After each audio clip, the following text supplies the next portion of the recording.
Share ko lang tong ginawa kong GP, MotoGP pedal na ikatawag nila. So, share ko lang meron siyang rod dito. Nakakabit dyan hanggang dito. Ngayon, yung rod na yon may dalawa siyang ball joint na tinatawag. So, ito yon guys. Yan. Ito, hindi na ito nagamit kasi isa lang talaga pwedeng gamitin dyan. So, ito yon. Dito ko nilagay. Yan. Tapos bumili rin ako ng lock niya na sakto hanggang dito sa loob. Yan. Yan. Tapos bumili ako ng mahabang ganire na ipapasok dyan para tagos hanggang dun sa likod. Make sure na mahaba guys, yung lagpas yung bibilihin nyo. Yan. Hanggang dito.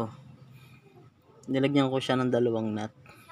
Tapos dito bumili rin ako ng allen dyan para yung mahaba guys para tagos hanggang dito.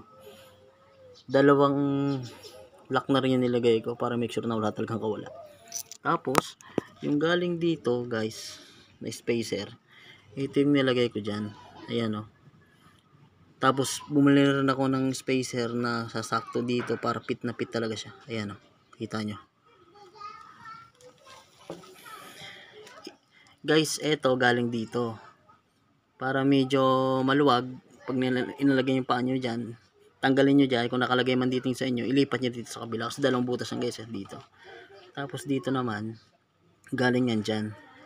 So inurong ko siya, nilagay ko dito para pag nilagay yung paa may space talaga. Kasi pag nakalagay yan dyan, wala na sikip. Tapos ito pag nandun pa yan, sikip talaga. Ginawa ko gawin nyo rin ito, yung galing iurong nyo dito guys. Tapos ito iurong nyo rin dito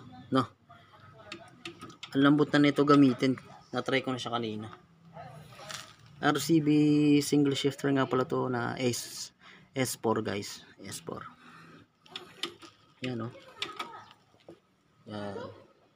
Mas pogi siya kaysa dun sa stock na S4, diba? Yung may rod dito. Yan. Pogi na guys. Ang lambot pa. Ang lambot pa gamitin kaysa dun sa dati na stock ng S4. So yun lang. Thank you.